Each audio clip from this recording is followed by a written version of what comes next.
విద్యతోనే బంగారు భవిష్యత్తు ఉంటుందని ప్రతి ఒక్కరూ లక్ష్యాలను ఎంచుకుని ఆ దిశగా ముందుకు సాగితే తప్పకుండా విజయం వరిస్తుందని Congress party Adilabad assembly in-charge Kandi Srinivasa Reddy అన్నారు. ఆదిలాబాద్ పట్టణంలోని న్యూ హౌస్ సింగపోటు కాలనీలో రెడ్డి సంక్షేమ సంఘం హాస్టల్ భవనంలో ఇటీవల ప్రభుత్వ ఉద్యోగాలు సాధించిన రెడ్డి బాంధవులకు ఆదివారం ఆత్మీయ సన్మానం సత్కార కార్యక్రమాన్ని ఏర్పాటు చేశారు. ఈ కార్యక్రమానికి ఆయన హాజరై ప్రభుత్వ కొలువులు సాధించిన వారికి ప్రత్యేకంగా అభినందించి శుభాకాంక్షలు తెలిపారు. ఆత్మీయ సన్మానం ఏర్పాటు చేసుకోవడం చాలా సంతోషంగా ఉందని అన్నారు.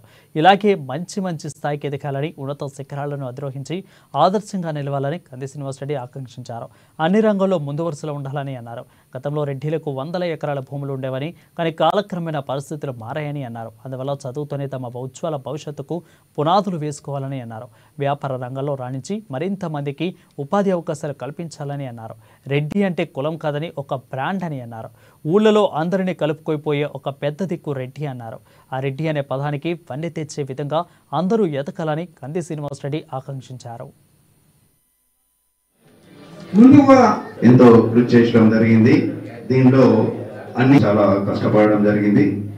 సో వారందరికీ కూడా మనం అందరము మరొకసారి వేదికకి వచ్చి 10 సంవత్సరాల సుదీర్ఘ ప్రయాసం తర్వాత పెద్దలందరికీ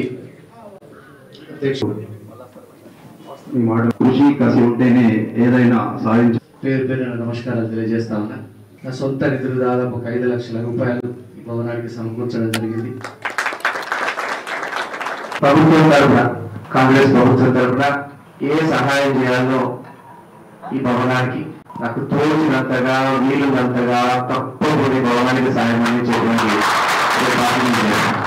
మీ పని మీరు చేయండి, మా పని మేము చేస్తాం. ఎవరి పని అది చక్కగా బ్రహ్మాండంగా చేస్తాం. మనం ఇంత ఒకటి గుర్తుపెట్టుకోవాల్సినటువంటి సమయం ఆసన్నమైంది. ఏంటంటే రెడ్డి అనేది ఒక హోదా, ఒక టైటిల్. మనం ఒక గవర్నమెంట్ టీచర్లుగా ప్రభుత్వ ఉద్యోగాలను సాధించిన వారికి ఆత్మీయ సన్మానం చేస్తా ఉన్నాం. ఇప్పుడు చదువుతూ ఆ హోదాని అట్లనే మెయింటైన్ చేయాలి. పూర్వకాలంలో ఉన్నటువంటి 30 ఎకరాలు 40 ఎకరాలు ఇప్పుడు లేవు. పట్టణీకరణ అయింది. పల్లెటూళ్ళ నుంచి జనం పట్టణాలకు వచ్చేది. వ్యాపార నిమిత్తం కావచ్చు, చదువు నిమిత్తం కావచ్చు. మారుతున్న కాలానికి అనుగుణంగా ఈరోజు నాకు చాలా గర్వకారణంగా ఉంది. ఎందుకంటే ప్రభుత్వ ఉద్యోగాలు సాధించినటువంటి వారందరికీ కూడా ఆత్మీయ సన్మానం, ఆత్మీయ సత్కారం చేసుకోవడం, మనల్ని మనం గౌరవించుకున్నట్టే వాళ్ళని గౌరవిస్తే.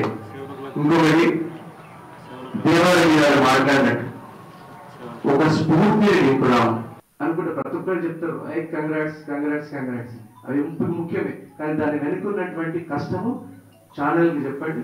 దాని ద్వారా చాలా మందికి పంపించేటువంటి వీలు కలుగుతుంది.